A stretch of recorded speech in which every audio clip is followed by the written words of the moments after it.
My name is Barry, and I focus on Tesla's full self-driving content and software. We're out for a drive right now in my Tesla Model 3 2024 Highland Edition. This is the standard range rear-wheel drive. I'm running version 13.2.9 for full self-driving, and I'll throw a screenshot of my car's software as well. I'm going to go ahead and engage full self-driving from here. The vehicle is going to drive itself for the remainder of today's route. If you haven't yet subscribed to my channel and you enjoy Tesla's full self-driving content, I'm really asking for your support. My goal is to reach 5,000 subscribers by the end of 2025. I'm almost there, and I really appreciate each and every one of you for subscribing. And I just ask for your support if you haven't subscribed and you enjoy this type of content to hit that subscribe button down below. It really does help me out. So I'm going to stick in standard mode. I have a 20% max offset set for this drive. I had a really successful sort of testing experiment that I did in my last video. If you haven't checked it out, go ahead and feel free and check that my last video. I'll link it here in the video. It's basically a trial of different like speed limit zones and how different FSD profiles react to those speed limit zones. And it was a really interesting perspective and a kind of a learning experience for me personally. And I got a lot of really, really good feedback from all of you guys in the comments. So much so that there were even a couple of comments that just said, hey, I really enjoy the comment section of this video. It really is a great community. And I've learned a lot through the video itself, through me, but also through you guys commenting, adding your own experiences, which is what I want. I just want to grow a community that is a kind of a knowledge base or an extra tool for people that are looking to try out full self-driving or are interested in how it works. So that is my goal, and I'm really excited to see how that progresses in the community. The only thing that I've been kind of thinking about recently with full self-driving and it being a little bit unnatural. Most drives feel completely organic, completely natural. It's like I'm sitting behind the seat of, or just a passenger, if you will, right? I'm just a passenger underneath full self-driving's drive, really. That's how it feels about 95% of the time.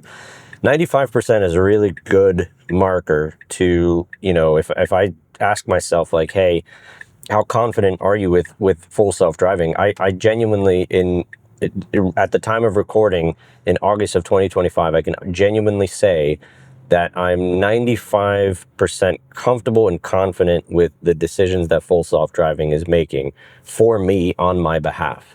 Now, the 5% that's basically questionable for me, and it's not even like, the 5% is not even necessarily like a safety disengagement or critical disengagement, things like that. Those are actually very low nowadays, especially with this recent update 13.2.9, which kind of feels like we've been on for a while now, but it's just the safety and critical disengagements have gone down significantly. The 5% for me, and this is a little bit of a kind of a gray area and a hot topic in the FSD community, and I understand why this is, but it's basically when it comes down to stop signs, right, or turning right on red, the vehicle by law, FSD or Tesla really, as the car manufacturer who owns this software, they have to come to a 0 mph stop at stop signs. Now, what that means is it introduces a little bit of friction between you and other drivers on the road.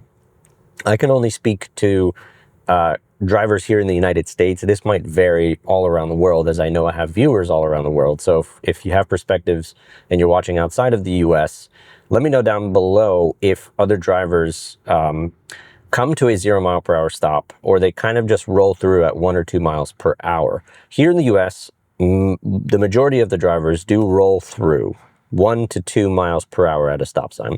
Is that the right thing to do? No, definitely not, right? But it's what most drivers do. And so when you think about keeping up with the flow of traffic, it makes this kind of like awkwardness between you and either the vehicle behind you or sometimes the vehicle in front of you. Most of the time, it's the vehicle behind you because you're coming to that 0 mph stop. And it happens at red lights as well. If you're turning on red, what I've noticed is FSD will come to a 0 mph stop first, and then make that right turn on red. And so it's just unnatural, especially turning right on red. Like unless there's oncoming traffic, on the left side, right, then I never stop at 0. Like there's no point, right? You roll through it if it's a clear opening, if you have a pocket to go through. But what FSD does is it kind of stops at 0, waits, hits that 0, then goes through. So, you know, that's the only kind of like unnatural situation, and I understand, I totally get why you have to do that, why Tesla has to do that. It's per compliance, per law, like it's just one of those necessary components that come with the software.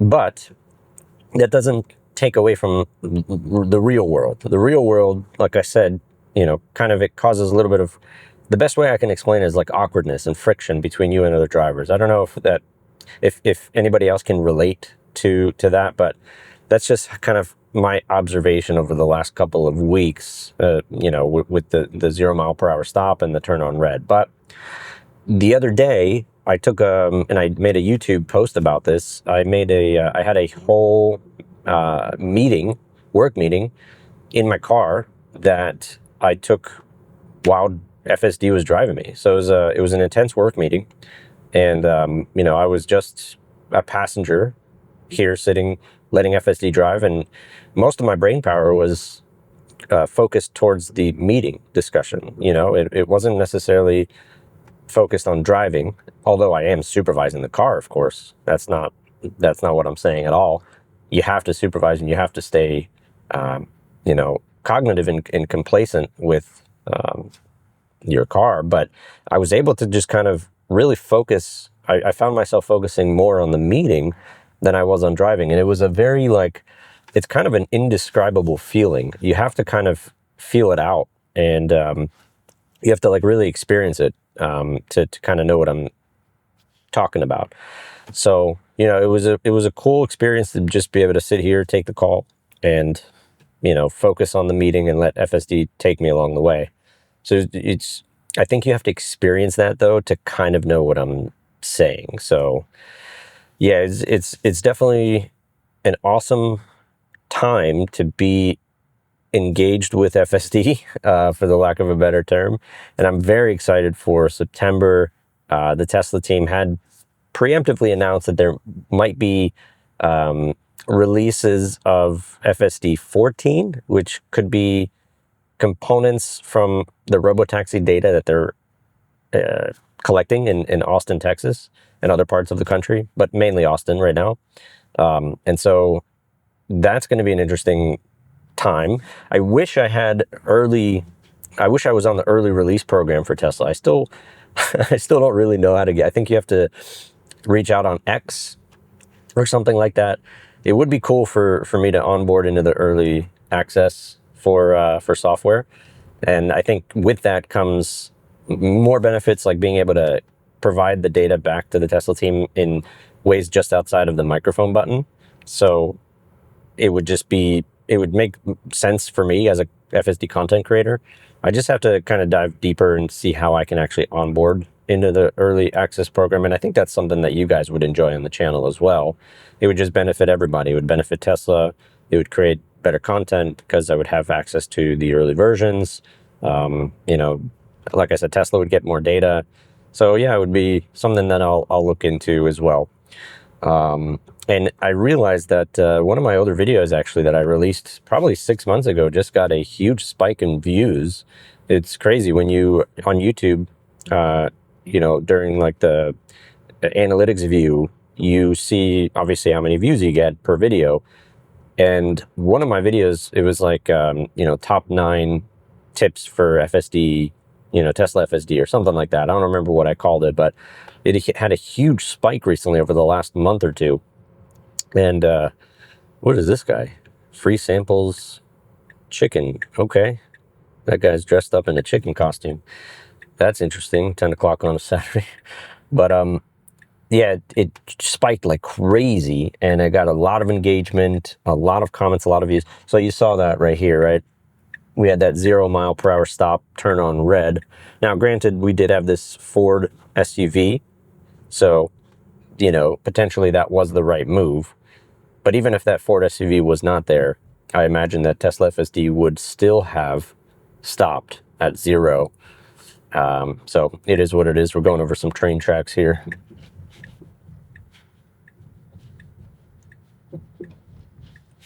Nicely done. That was a big pain point in certain versions of FSD 12. Like it was just, he would just fly through the train tracks. It would throw me up out of my seat and probably damage the underbelly of my car. But yeah, so anyways, that video has gotten a lot of views, and I'll link it in the video too if you're interested in seeing it. You know, feel free to view it. It's but what it kind of tells me is that a lot of people are now interested in FSD, because like it was kind of flatlining. Like I got a good bit of views normal, all of a sudden just took off. Like the line it's literally off the charts. The line like can't even, YouTube analytics dashboard can't even keep up. So I'll link it below if you want to check it out, but it kind of just, you know, proves the point that I think people are now searching more for FSD. By the way, I don't know why we're going so slow. Like we're in a 45 going 36 miles per hour. It's like so slow. I'm not sure. Let me see what my max is. Yeah, my max is 51. So there's really no reason we should be going so slow. I don't know why it does that. And there are vehicles behind me too, rather close. So it should be picking up speed. I mean, it's barely picking up speed now. I don't know why it does that though. It's like it's so random in the speed sometimes. Not a huge deal, but it's just annoying for the drivers behind me. Like, you know, why am I going 35 and a 45 if my max is set to 51? Which, by the way, I understand that there are some new FSD users. So this right scroll wheel, just a quick Tesla FSD tip. If you move this in a north-south movement or up or down during your FSD drive, that will increase or decrease your max speed. And by max speed, all I mean is how much you're comfortable allocating the car or FSD to go above or below the speed limit. So if I'm in a 45, you saw my max. If you saw that number here, let me see if I could replicate it. Yep, right there. So it's 52 now. I rose that up just for this test here, but you could see it's going 52, 54. And this is, again, the right scroll wheel and a north and south or up or down movement. Now, you can do the same thing for your FSD profiles using the right scroll wheel as well, but instead of up down, it's going to be an east west or left and right movement. So if I tick this over to the left, now I'm in chill. I'm going to go back over to the right standard, and then one more to the right, now I'm in hurry. I'm going to drop that back down to standard for this drive, but this is a very important control for FSD. So you can, toggle that on the fly, and you can be stopped like I am now, and you could do exactly what I just did while driving. So now that I'm off, you could see the max offset, or the max speed rather, is still able to be adjusted even on the fly. So keep that in mind. It's a cool, neat little trick to be able to control your speed and your profile settings on the fly. So far, this drive has been pretty good. There's really no traffic. This is kind of more of a chill drive. I'm going to the vet to pick up some digestive food for my dog. He had some like GI issues over the last week or so, so we have to transition him to a more GI friendly diet for a little while. But this is more of a chill drive. Just wanted to check in. Wow, that truck, at least they waved. But FSD kind of slowed down there. Like we had a good reaction with FSD. There's a pedestrian here on the right side walking in the bike lane, and you could see FSD beautifully created some distance. I love that. That's so cool to see. I can't get over how amazing and how human-like FSD is. It just created a little bit of space between it and the pedestrian, and it's all software. It's all software. It's particularly funny when, like, for example, that truck that was, that waved at me when they were, pulling into their driveway and they had to cross this road. It's funny when people wave at me, like to either, ask to go through, or like if FSD stops to let somebody walk by, like they'll wave and thank me. Naturally, that's what you do, right? If you're nice. But it's funny to me because they're waving at me, but I'm not in control of the vehicle at all. Really, they're just thanking the robot, the software, the AI. Like, has nothing to do with me. You know what I mean? And I always find that to be quite funny.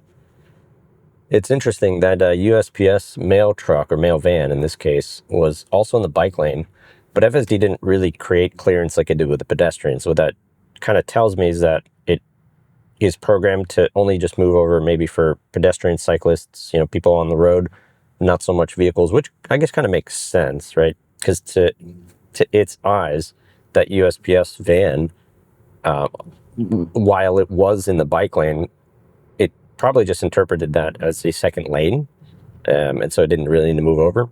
But for pedestrians, of course, it does for safety. So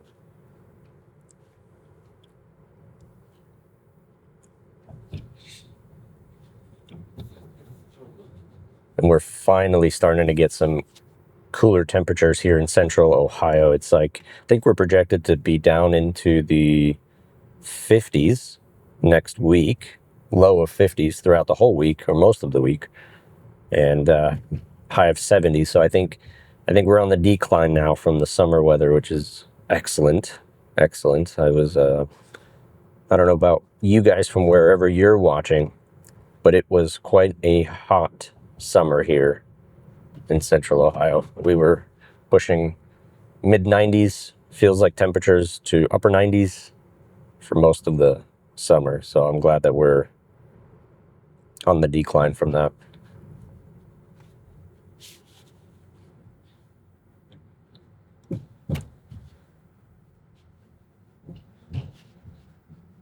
Okay, we got a little bit of a farmer's market here or something like that. It reminded me, I was just kind of like, I like to hang on to this door just for ergonomic comfortability, really.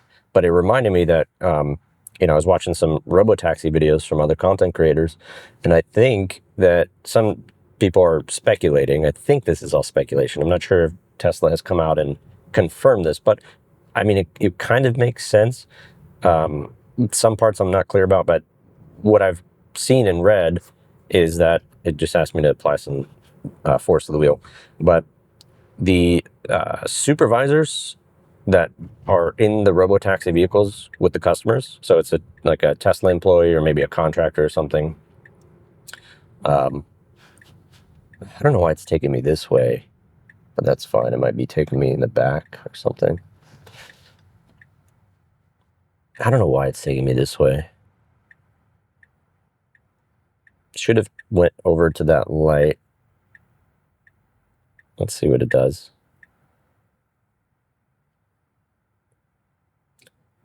Is it just going to stop here? Yeah, that was weird. Well, that wasn't fantastic because that's not really where I need to be. And it was weird. I think that's the first time it's ever happened to me, because like the destination on the map like wasn't even close to here. Like the pin on the Tesla navigation was quite a bit off from where it stopped. Like, I don't know why it stopped so far away from the, pin on the map.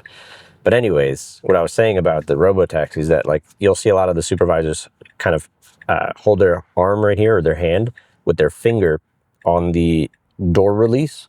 And there's some speculation that, like, that button's like an emergency response protocol. If the robotaxi or, FSD does something that it's not supposed to, then, they would press it.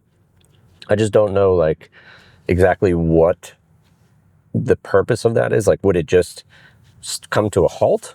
Or, because, like, would you just, like, screech your brakes and stop? I guess that's probably what it is. It's like a worst case scenario, right? That's just like disaster recovery at that point, because there are controls on the screen that, allow the supervisor to pull off, to stop. So there are certain controls here. But anyways, yeah, I hope you enjoyed this little drive. This was more of a chill, kind of relaxed drive. I just wanted to check in and thank you for watching the videos, and thank you for subscribing. And again, if you haven't subscribed, it would be awesome if you hit the subscribe button down below. And if you have any, comments or questions or anything like that I kind of covered or talked about in this video, please let me know down in the comments below. I'll be responding to as many comments as I possibly can. I really appreciate you tuning in, and I will catch you in the next video. Peace.